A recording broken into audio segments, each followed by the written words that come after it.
100 years separates their reigns. Different eras, different societies, almost different worlds. Two women, Elizabeth and Victoria. Two queens who have steered their course through periods of extraordinary change. In the British monarchy's 1,000-year history, their like has rarely been seen. Their longevity is unrivaled.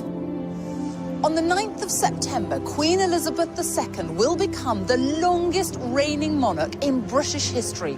She will break the record set by her great-great-grandmother, Queen Victoria, who was on the throne for 63 years and 7 months. Yet they became monarchs unexpectedly at a young age. Neither Queen Victoria nor Queen Elizabeth were born to be queen, and indeed, there was no great expectation that either of them would be. I think certainly we'll look back and say there's been the biggest changes in society under these two female monarchs.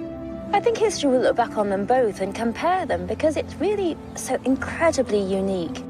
And both of them symbolize their country, and that's what's so wonderful about monarchy. It is a symbol above politics. But what does it take to be a monarch who defines an era? One who has the power to capture the hearts and minds of people at home and abroad. She's just brilliant. At her age, to be still doing things like this, it is just fantastic. I never really got this whole Queen thing, to be honest. I really didn't. But I've got it now, and I just... Okay, sorry, I posted on Facebook that I've fallen in love with the Queen.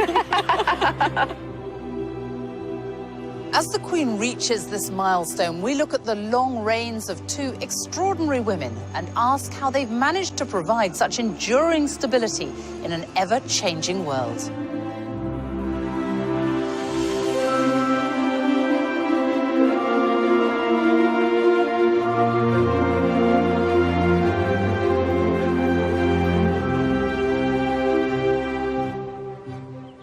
It's March 2015 at Canterbury Cathedral. And here she is, Elizabeth II, the face of the modern monarchy. She's here to unveil statues of herself and her husband, Prince Philip. Immortalised in stone next to Queen Victoria and Prince Albert, in this, the year Elizabeth becomes the longest reigning monarch in British history. Though when she came into the world, nobody expected that. On April the 21st, 1926, a child was born to the Duke and Duchess of York, Elizabeth and Prince Albert, who was the second son of King George V.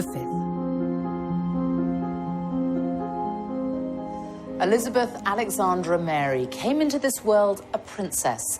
Her popular uncle, the Prince of Wales, was next in line to the throne, followed by her father. So no one ever expected that one day Elizabeth would become queen.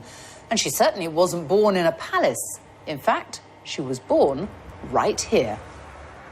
On Bruton Street in Mayfair, now a restaurant. A plaque is the only reminder that before the bombings of World War II, Elizabeth's home stood on this site. And here they are, the family at their home in 1927, and Nanny and baby Elizabeth. The young princess was expected to lead a relatively quiet life away from the full glare of the monarchy, which is just what people thought at the birth of another royal infant. Victoria was born in a palace, Kensington Palace, on May the 24th, 1819. At birth, she was fifth in line to the throne. And even though her mother was fiercely ambitious, no one could have known that Victoria was destined to become queen. She too was raised quietly, away from court, under the care of her strong-willed German mother, Victoria Maria Louisa, the Duchess of Kent. Here she is, Victoria. Victoria herself. Victoria spent her childhood here in Kensington, and she said herself, "I had a very unhappy childhood." And she was also a long way from the throne. No one thought she'd ever come anywhere near it. Basically, when she was born, she was intended to be married into other royal families, a very minor royal, so no one thought anything much of it. By her own account, Victoria was brought up very simply here in a suite of rooms on the first floor of Kensington Palace. It was a privileged but isolated existence. What we do know is that she remembered later on this terrible, oppressive, melancholy childhood. We think it was a little bit more complex than that. In what way? Well, she was lonely, but she was also very imaginative. She had 132 dolls, and they're all very neatly and in a very organized way listed in her inventory, which she kept at the time. She must have had a sort of very, a dream world, the way she played with these dolls. I suppose she had a lack of friends. We wonder whether some of the costumes could possibly be made from fabrics that made Princess Victoria's dresses. That's not something we're able to prove, but it's a possibility.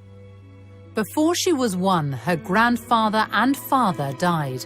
And when her uncle George IV passed away, another uncle became king, which meant she was next in line to the throne at the age of 11. Life became even more restrictive. Her mother kept her under, well, pretty much lock and key. They called it the Kensington system. They wanted control of her, so they kept her under 24-hour surveillance. She wasn't allowed to have a single minute alone, because what they wanted was her to come to the throne at, say, 10, 12, and they be the one in the power. They be the one being regent. She was sheltered and protected, and she even shared a bedroom with her mother until the day she became queen at the age of 18.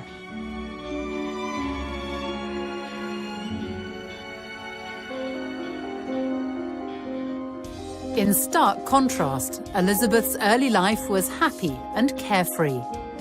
She had the constant companionship of her younger sister, Princess Margaret, and her parents, a family who affectionately called themselves We Four. They had the common touch. They had ordinary Scottish nannies looking after their girls. When it was her birthday, Boba MacDonald taught her how to iron the wrapping paper of her presents and put it away in a drawer so that she could reuse it. But she went on the bus, she went to the museums, and all the time, in those early years, she was just being prepared for the life of a young lady of the middle to upper classes. But all that changed suddenly in 1936. It was the year of the Three Kings. In January, King George V, Elizabeth's grandfather, died. Her uncle took the throne as King Edward VIII, but his reign lasted just 325 days. He abdicated in order to marry the twice-divorced American Wallis Simpson. By December that year, Elizabeth's father was king.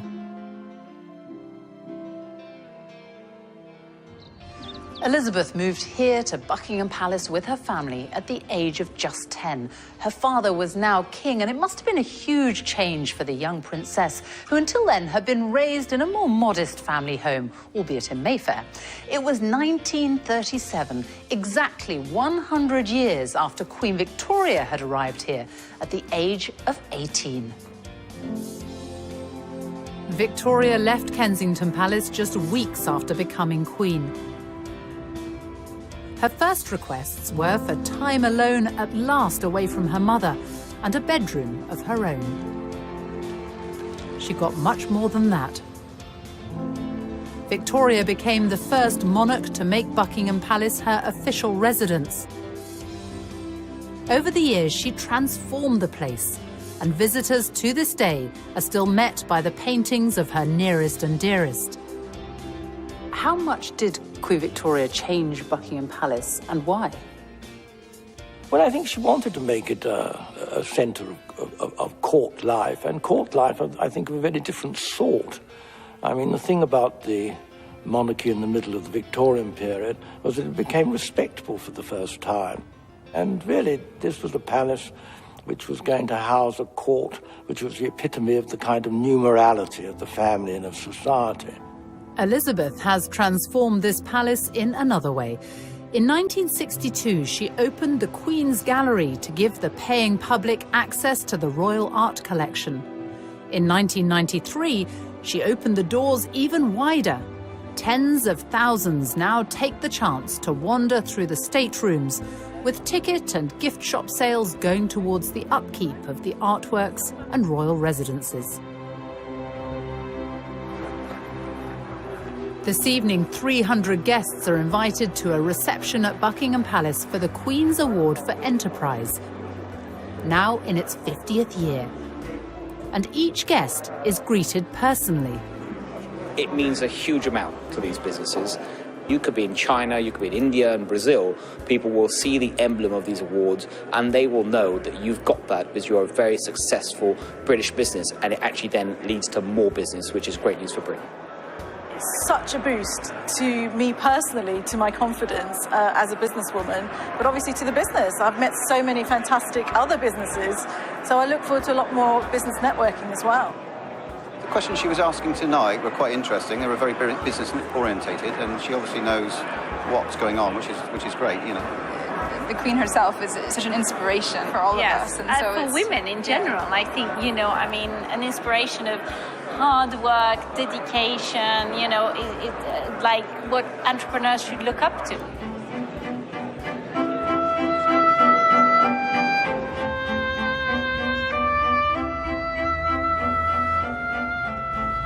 Buckingham Palace, it's such an iconic building. It's hard to imagine that it hasn't always looked like this. But Queen Victoria wanted to extend the palace, and so she sold Brighton Pavilion to pay for it and added on this whole frontage, everything you can see now, including, of course, one of the most famous balconies in the world. Here's Victoria in 1893, first photographed on the balcony. And Elizabeth, her great-great-granddaughter, making her debut as a baby. Across time, the balcony became a sort of rallying point for the nation. No more so than in May 1945, when war in Europe ended and the crowds called for her father, George VI, as Elizabeth stood proudly by him in her uniform.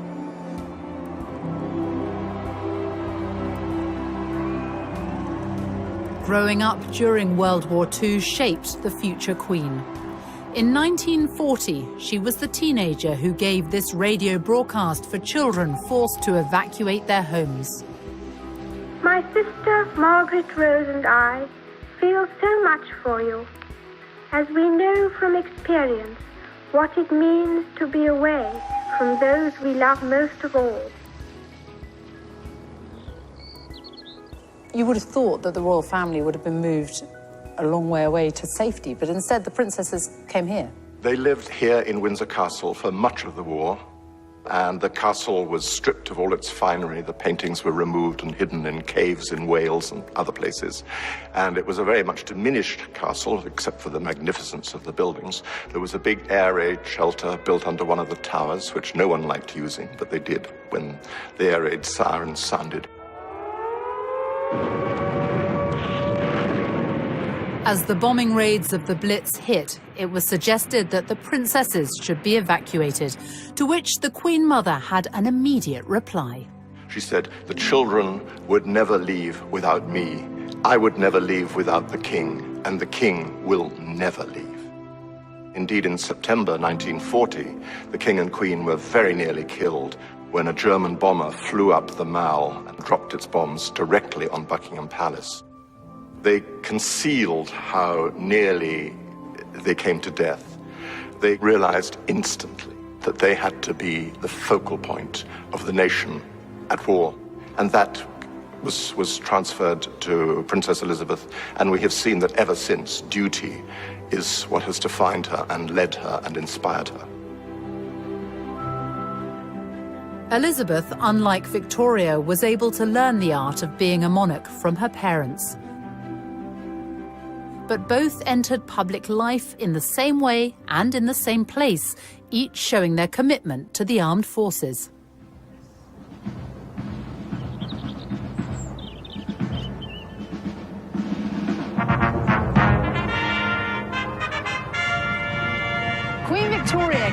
here to Windsor Castle to review her troops for the first time when she was just 18. A century later, Elizabeth, then still a princess, followed in her footsteps on her 16th birthday. It was her first official engagement. The British Grenadiers then marched past Her Royal Highness the Colonel. She's back. It's April 2015. Now 89, the Queen is presenting new colours to the 1st Battalion, the Welsh Guards. She knows the military inside out and played her part in the war effort when she joined the Auxiliary Territorial Service at the age of 18. One of the things she did was to learn how to strip down her truck. And there are famous pictures of her doing so. And she worked with other people who had been called up who were serving from all walks of life. And I think that was her first proper introduction to life outside of the family. And these were all sort of incremental steps in her training, if you like, towards being the monarch.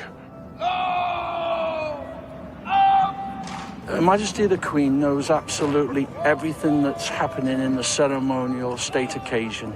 But she knows that I'm there to just make sure those people that don't know are led and guided so that they can give the best performance. I'm inspired by an absolutely wonderful lady.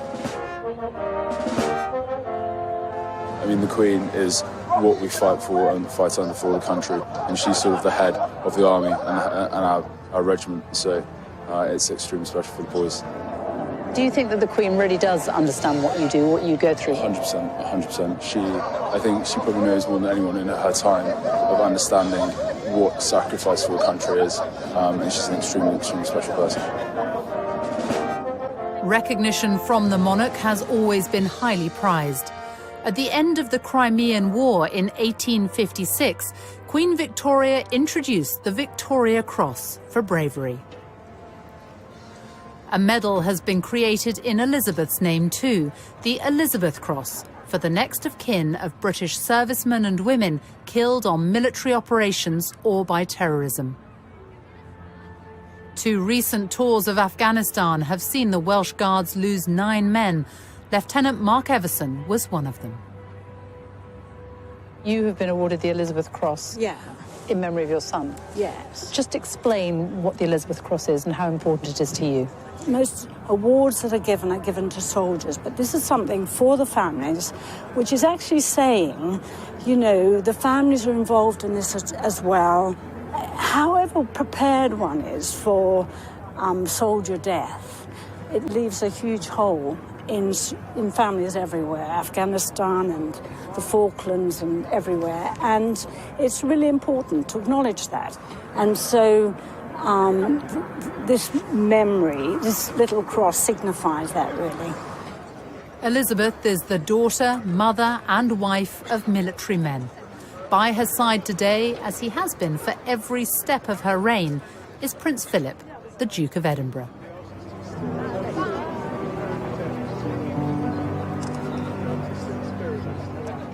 They got to know one another in 1939, as Elizabeth accompanied her parents on an official visit to the Royal Naval College, Dartmouth. The cadet assigned to show her around was Philip, a prince by birth of Greece and Denmark, also a great-great-grandchild of Victoria's. The Queen saw him, this handsome young Viking with his sense of humor. I think right at the start, his lack of reverence, his sense of informality appealed to her, as well as his stunning good looks. They became pen pals, with Elizabeth keeping a photo of a bearded Philip as he fought for his adopted country, Britain. It was a love match. And in 1946, after a holiday at Balmoral, they got engaged, and though secretly, because the King and Queen asked them to postpone the public announcement until the following year. The royal family and Princess Elizabeth's fiancé have permitted these special film studies to be made in response to the rapidly mounting worldwide interest in the forthcoming royal wedding on the 20th of November in Westminster Abbey. I am Alexandra Mary. Take thee, Philip. Take thee, Philip. To my wedded husband. To my wedded husband. To have and to hold. They wed when Elizabeth was 21. After 67 years, the marriage of the Queen and Prince Philip, the Duke of Edinburgh, is longer than that of any other British sovereign. It's a cornerstone of Elizabeth's reign.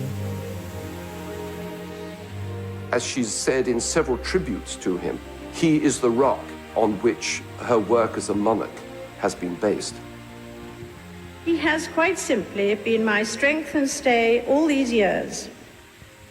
And I and his whole family, and this and many other countries, owe him a debt greater than he would ever claim, or we shall ever know. Queen Victoria had her rock too. For Victoria and now Elizabeth, a vital thread through their lives has been the love and support of their husbands.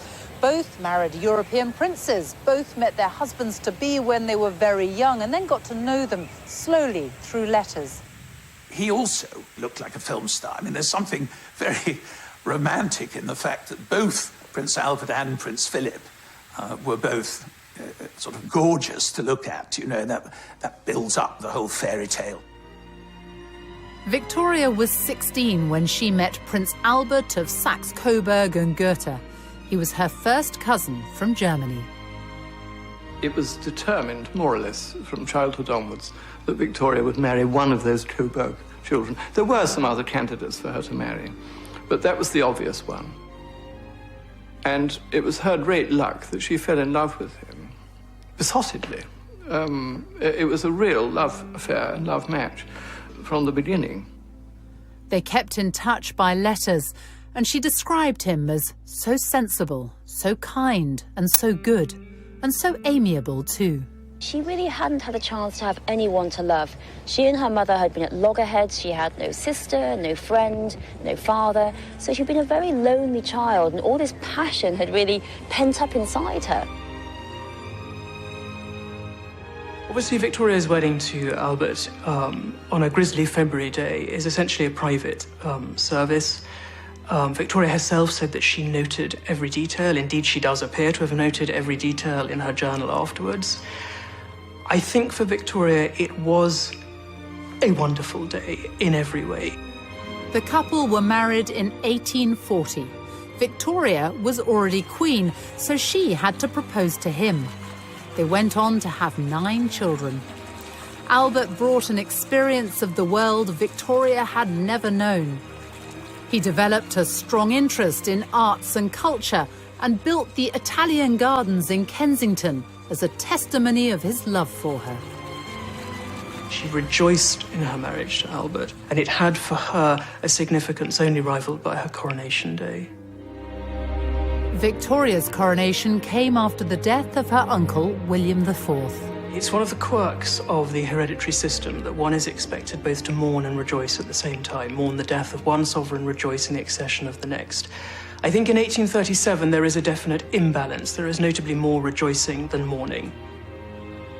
She loves being queen at the age of 18. She tells the wife of a courtier that she woke up one morning afraid it might all turn out to be a dream. She thoroughly enjoys the dream. 400,000 people flocked to London for her coronation, helped by the transport revolution, the railways, and the hopes of a nation resting on youthful shoulders, something shared by only 2 women in more than 100 years.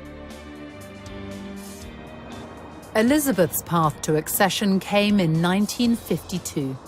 In January, she and Philip were waved off at the airport by her father, King George VI, as they began a Commonwealth tour in his name. It was the last time they would see one another. He was only 56. On February the 6th, 4,000 miles away from London, Princess Elizabeth was brought the news the world was soon to hear. It was announced from Sandringham at 10:45 today that the King, who retired to rest last night in his usual health, passed peacefully away in his sleep earlier this morning. People were shocked by the death of the King. It wasn't anticipated, except in an inner circle who knew just how ill he was. Elizabeth returned to London in mourning, a young woman who now held the future of the monarchy in her hands. For 4 days, King George VI lay in state in Westminster. I remember walking past the catafalque of King George VI. My mother took me and my brother Rory, and I was only 3. And we queued for hours. You can't imagine that now, can you? Queuing for hours outside Westminster Hall. But she said, you will remember. You will remember this all your life, and this is something we owe him. The nation mourned for the man who had saved the British monarchy. He passed on the essential value of duty to his daughter, something his great-grandmother, Victoria, understood well herself. In 1838, Queen Victoria, at the age of 19, came here to Westminster Abbey for her coronation. Just over a century later, her great-great-granddaughter Elizabeth followed in her footsteps and was crowned right here in the very same place. More than 8,000 people packed the Abbey that day, and millions were watching on the television around the world. Elizabeth was 27 years old and the mother of 2 young children.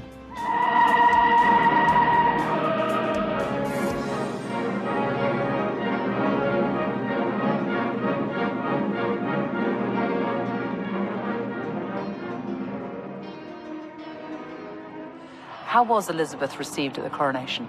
We all became romantics on a huge collective scale. And of course, the setting in this abbey, where the very stones talk, with the old statesman in marble looking down on it, Disraeli, Gladstone, Peel. We were right in the middle of this wonderful combination, which the Brits pride themselves on, or did, of juxtaposing tradition and modernity and making the two work together. But above all, the young woman sitting just over there,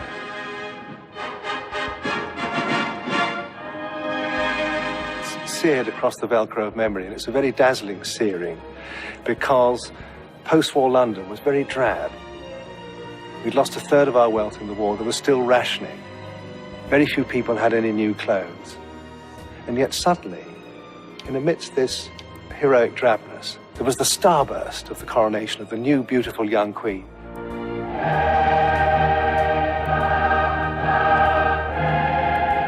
I remember it. I was on Victoria Embankment, and it was a kind of magic moment when the great golden coach went by.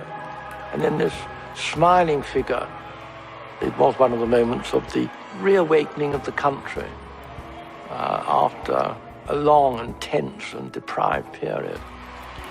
And for those who weren't there, thanks to the revolution of television, the nation could watch from their living rooms. 27 million people in Britain in June 1953 watch at least half a day's television coverage. The number of BBC licence holders doubles that day. So there is this sense of what newspapers referred to as coronation fever. We've only known in recent years that it was, in fact, the Queen who said, yes, it ought to be televised. An acknowledgement that the monarchy, as it were, belongs to the people. You've got to, with the new means of communication. And then this smiling figure, just all the diamonds reflecting, with the Duke of Edinburgh. But I mean, I remember it so absolutely vividly. 5 months after her coronation, Elizabeth returned to the Commonwealth tour she'd begun before her father's death. Now she was Queen and also head of the Commonwealth of Nations, which, from small beginnings, has expanded during her reign to take in 53 countries. She has visited almost all of them. I think historians will look back on the reign and achievements of Elizabeth II and pick out the Commonwealth. The Commonwealth is a real family, so successful that countries that are not former British colonies have asked to join and been allowed to join. For Victoria, she was Empress of India, with the reach of a global superpower, the British Empire. Not that she saw much of it. Britain did rule half the world and it stretched everywhere from Canada to Australia and included great tracts of Asia and Africa. And it's true that Queen Victoria didn't visit any of these places. She was very much in touch and thinking about them a lot. She became besotted with India and Indian culture in her later years. She taught herself Hindustani, and she could speak a little bit of Urdu. She would have loved to go to India, but they didn't let her. So in her mind and her spirit, she travelled, completely unlike Queen Elizabeth, who actually travels. Queen Elizabeth II has crisscrossed the globe for more than 60 years. Here and abroad, she has shaken the hands of history. It's June 2015, and once again the red carpet is laid out on foreign soil.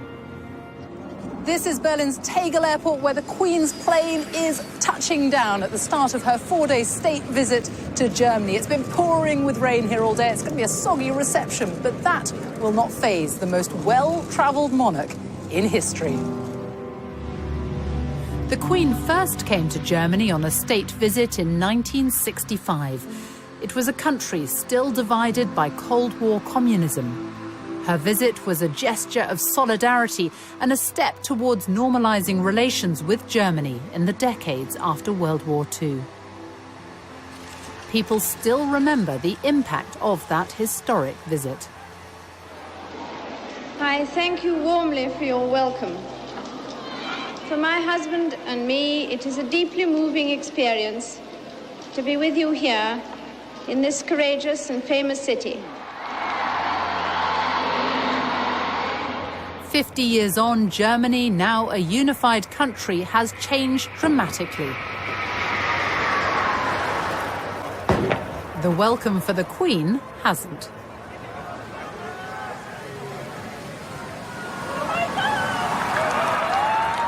Wherever the Queen goes, she brings with her a sense of occasion, and there's been real excitement here in Germany in the run-up to this visit. She's on every front page today, and the papers are full of what to do, what to wear if you meet her. And German television has been running British-themed programmes. And that's the thing about the Queen. Wherever she goes, she brings with her an indefinable something that no one else can. The Queen is our big differentiator in the eyes of many of our foreign partners and friends. They deal with other governments, they deal with other heads of state, but the Queen is something completely unique. And you see that in the reaction of the crowds lining the streets.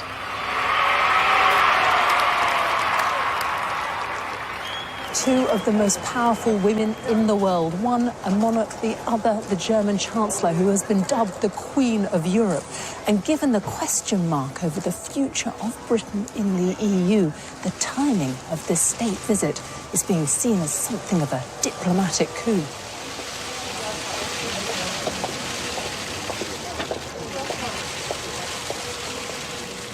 I think for many people, for many different reasons, this is a very important visit, a very important moment, and it brings Britain and Germany closer together at a time which is, for us, actually very important for there to be good and close relationships.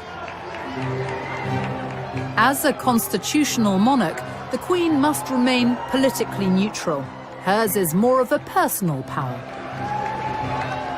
Arriving at the state banquet, she is wearing Queen Victoria's rubies as she delivers words echoing a lifetime of experience.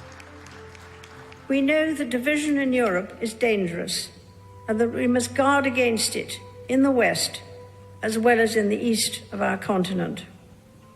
That remains a common endeavour.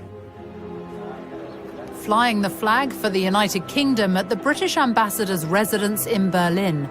Every year, a garden party is held to honour the Queen, but this is the first time she and the Duke of Edinburgh have actually been able to attend. The interest in Germany in the Queen is already big. People have been thinking about the institution of the monarchy and about the overall relationship between Germany and the United Kingdom. In diplomatic speak, we'd call it soft power. It's what the Queen stands for. It's the values that she embodies. And that has deep impact. There's all those disputes we do have at the moment in Europe about Britain and Europe and the rest of the world. So it's important that we do have this unifying personality. She's there and she stands for something and a value that is not changing. And so it's like an authority. You know, all the emotions here at this garden party that show that there's a very strong belief in Germany that please stay in the EU, we need you. Very smiley and talkative, actually. Yeah, and I never really got this whole Queen thing, to be honest. I really didn't. But I've got it now. And I just, okay, sorry, I posted on Facebook that I've fallen in love with the Queen.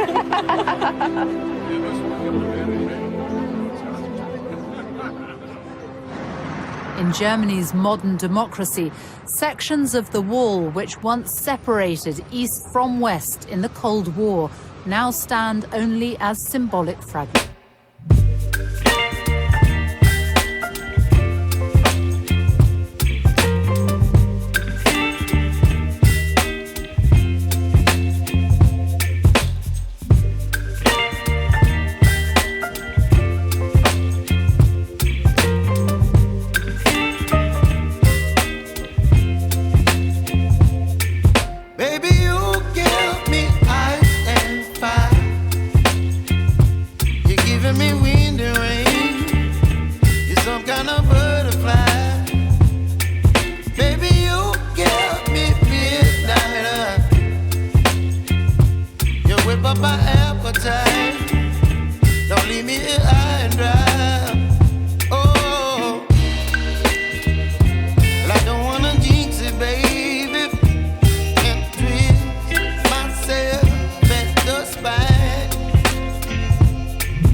Her visit shows that she takes human suffering seriously.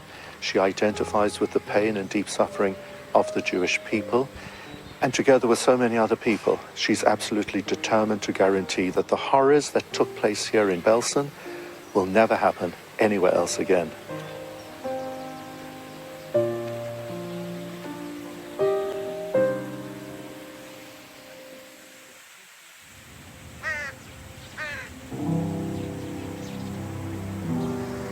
In Britain, religion and the monarchy are forever intertwined. Since King Henry VIII famously separated the English Church from Rome, every monarch has become defender of the faith and head of the Church of England. Victoria. She was devout, outspoken on church matters. She even wrote about her views on sermons in her diaries. I think that sincerity of faith is something that Queen Victoria shares with Elizabeth II. I feel absolutely sure that both women, in what is unquestionably a very lonely position, have felt upheld at moments, many moments possibly in their reign, by a very strong Christian faith. Many have found the practice of quiet personal reflection surprisingly rewarding, even discovering greater spiritual depth to their lives. In her Christmas broadcasts, she talks often about how the teachings of Christ are what inform and inspire her. The Christmas message shows us that this love is for everyone. There is no one beyond its reach. Elizabeth II has always had her feet very firmly on the ground, but spiritually, she's got this dimension in which her personal faith is linked to her duty as a monarch. And each monarch also has formal duties in relation to the government of the day. It was during Victoria's reign that political power moved away from the sovereign, but she still kept a keen interest in the details of political life as does Queen Elizabeth, who at the start of her reign decided to change the monarch's regular meetings with the Prime Minister into a weekly affair, the audience. When Parliament sits, the Prime Minister arrives for their regular meeting, where the Queen has what's been described as the right to be consulted, to encourage, and to warn. With an accumulated wisdom gained over the course of 12 British Prime Ministers.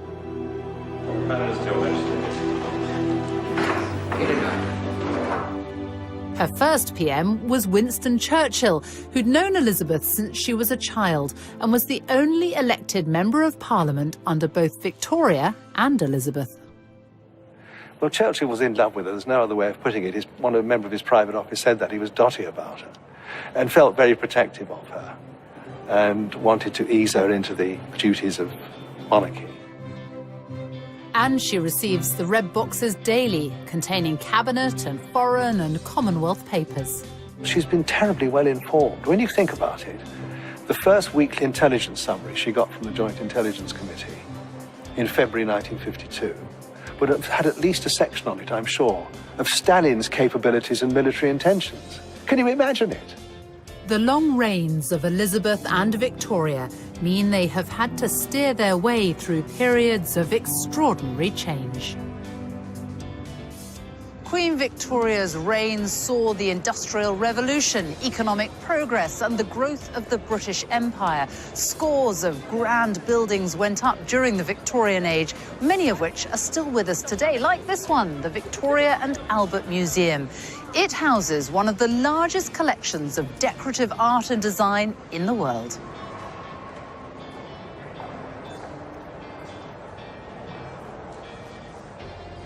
So, what is Victoria and Albert's legacy in terms of art and culture? It's fundamental. I mean, this museum, as you know, is the Victoria and Albert Museum, and that name is not an accident. It was renamed the Victoria and Albert Museum in 1899, and it was one of Queen Victoria's last public appearances when she came to lay the foundation stone of the front of our museum.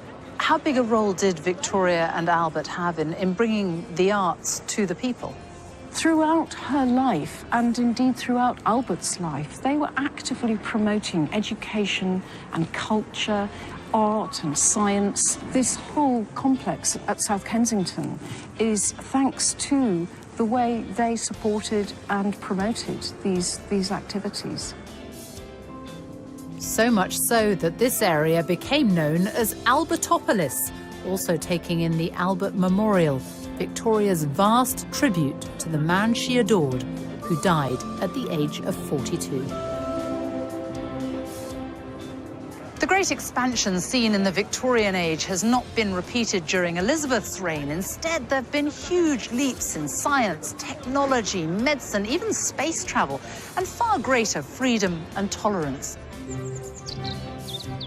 In an age of rapid innovation and cultural change, the Queen recognises pioneers from every field. At Windsor Castle, she has a gathering of the holders of the Order of Merit.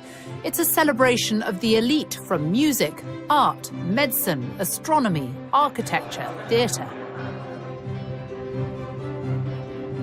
Queen Victoria may have been the first monarch to try the telephone with none other than the inventor Alexander Graham Bell.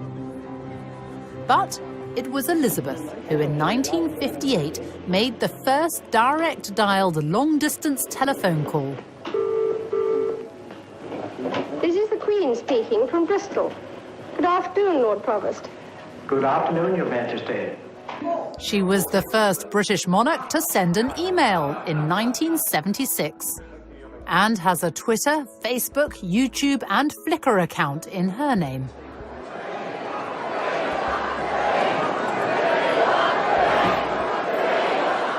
In the monarchy's 1,000-year history, only 2 British sovereigns have marked their silver, golden and diamond jubilees. Victoria and Elizabeth. To mark her 60 years on the throne, Elizabeth chose to be photographed in front of the Queen Victoria Memorial, with the diamonds worn by Victoria more than a century earlier. And if a Jubilee celebration is a test of popularity, it's one the Queen easily passed. Hundreds of thousands turned out to celebrate. Her speech that year seemed to recognise her unique place in the world. I have been privileged to witness some of that history, and with the support of my family, rededicate myself to the service of our great country and its people, now and in the years to come. Hip hip! Hip hip! Hip hip!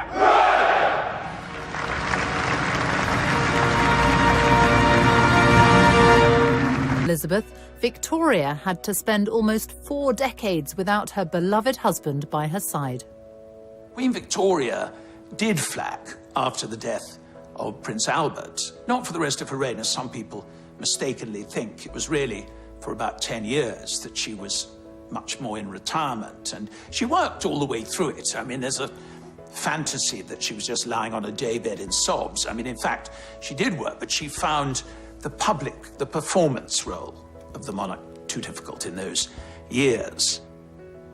The politicians constantly feared, because she was so reclusive and shy and didn't like waving from balconies and didn't wear crowns, that somehow or another she was out of touch. And in a very mysterious way, she wasn't. In June 1897, Queen Victoria was persuaded to make an effort for her Diamond Jubilee. She was captured in this rare footage, and she had an empire to call upon. London had never seen anything like it. The Bengal Lancers, people from all over the world, African warriors, parading through the streets with all their wonderful costumes and uniform. It was partly a demonstration of this extraordinary political stability, that this institution, which had been so fragile in 1837, was now going stronger than ever in 1897, thanks to this very eccentric, clever but strange woman sitting in an open carriage riding through the streets of London in a black bonnet. The whole place was alive with excitement. Both Victoria and then Elizabeth came here to St Paul's Cathedral to mark their Diamond Jubilees. For Victoria, who by then was 78, it was a rare public appearance. She was still mourning Albert decades after his death. And she was frail, too frail to climb these stairs and go inside. So instead, when her carriage drew up here in front of jubilant crowds, she remained in it, and the whole service came out to her.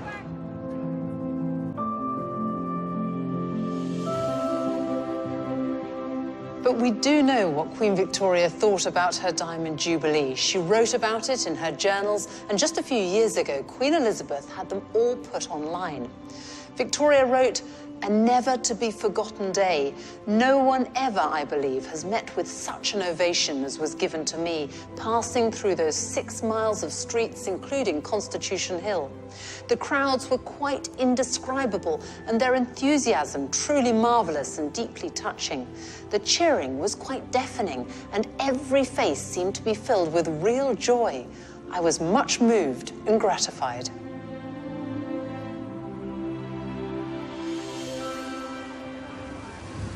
As well as being visible, the monarch must connect with every part of the United Kingdom. Today, the Queen, a direct descendant of Mary Stuart, Queen of Scots, arrives in Edinburgh for Holyrood Week. It starts with the ancient ceremony of the Keys, unchanged since Victoria's time. Well, it's a very significant process because it's the presentation of the city's keys to the monarch. But also, you know, for people of the city, it's a meaningful event because it's about the Queen's authority in the city. It's also about a welcome for garden party guests in the spectacular grounds of the palace. Royal garden parties were introduced by Victoria at Buckingham Palace in the 1860s. And brought here to Scotland by Elizabeth's grandfather, George V. This is the Queen attending as a child. 1,000 people have been invited to this garden party at the Palace of Holyrood House. It's an annual event that's been hosted here throughout the Queen's long reign. And it's all about celebrating Scottish achievement and heritage.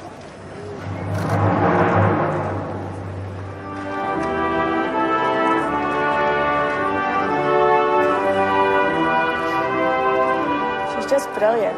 At her age, to be still doing things like this, it is just fantastic. I think today has been a very good example of exactly what we as a country do well, and I think she's at the very heart of that. And the fact she visits our islands, you know, she embraces all the parts of Scotland that we love. Her and the Duke have done a marvellous job over the years, and I hope they'll have many more.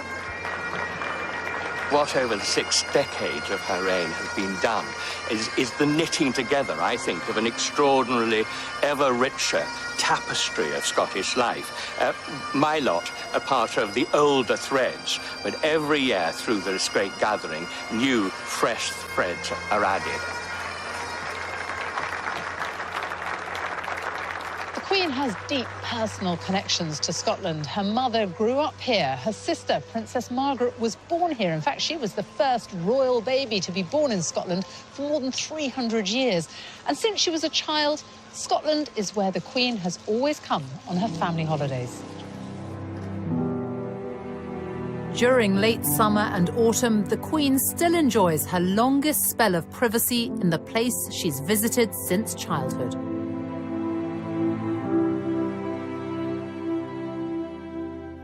It's a tradition started by Victoria, who in her 20s was only the second reigning British monarch to venture north of the border since the days of Charles I. Queen Victoria and Prince Albert fell in love with Scotland. Prince Albert saw Germany in it. He was reminded of Germany, the sort of forests of firs and all that kind of thing. Queen Victoria was privy to a kind of ordinary life up there that was more difficult in Windsor or in London. Victoria did deer stalking and watercolours and long walks in the heather and getting rained upon and all that. I think there's something about its sort of vastness when you get up into the Highlands, and that sense of being far away in this kind of mountain kingdom. Victoria and Albert bought land here which they developed, building the magnificent Balmoral Castle. Balmoral was very carefully chosen up on a bluff with the forest quite far back and the water very much below and so on. And it became their own place. You know, it wasn't a house of the British monarchy. It was the house of Victoria and Albert. And that meant a great deal to her. The home, lovingly designed by Albert for Victoria, now belongs to Elizabeth. A private residence, but no longer just a royal idyll. For 18 weeks of the year, it's open to the paying public. As she grew older, Victoria spent much of her life at Balmoral. She was here on Wednesday, the 23rd of September, 1896, the day she overtook her grandfather, King George III's record. She wrote, "Today is the day on which I have reigned longer by a day than any English sovereign." Just days after Victoria had become the longest reigning monarch, she was pictured right here beneath the terrace at Balmoral. It was a very special moment, and that's because it was the first time that Victoria had ever been captured on film.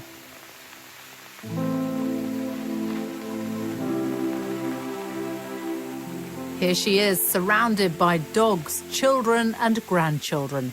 Victoria, a focus of national unity, who chose to mark her momentous day quietly. Elizabeth will also be in Scotland, but will carry out some official engagements.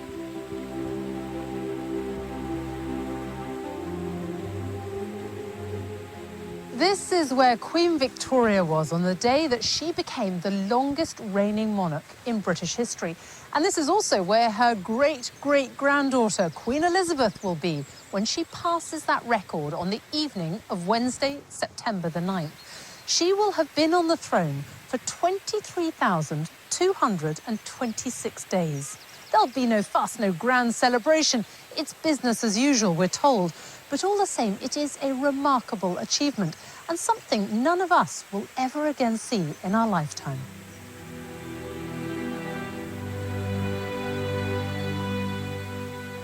Even for those that don't think about the monarchy or don't follow it particularly, the fact that she is there, and it's there as an institution, and she never puts a foot wrong. I don't think we should withhold our gratitude to both women for keeping this institution, which I think many people cherish, in spite of all the jokes we make about it. By being inscrutable, untouchable, unfashionable and unfaddish, the Queen remains a concept that all people potentially can connect with. And I think that's a very important and valuable aspect of our national life. And she simply is always out there meeting people, speaking to people, and very much identifying herself with the whole population, not just one certain group of it. Politicians come and go when they talk about the big society. The Queen and the royal family have practiced it and continue to practice it in all sorts of ways. And that stems totally from the sense of duty and religious convictions of Elizabeth II. This is a great country, and one of the reasons it's great is because we have had this continuity of kings and queens for so many centuries, and this queen is probably going to be seen as one of the greatest of all. I think what she has done is she has made us all believe again in the viability of the institution she represents. And to me, that's a great achievement. I declare before you all that my whole life, whether it be long or short, shall be devoted to your service and to the service of our great imperial family to which we all belong. But I shall not have strength to carry out this resolution alone unless you join in it with me, as I now invite you to do. I know that your support will be unfailingly given. God help me to make good my vow, and God bless all of you who are willing to share in it.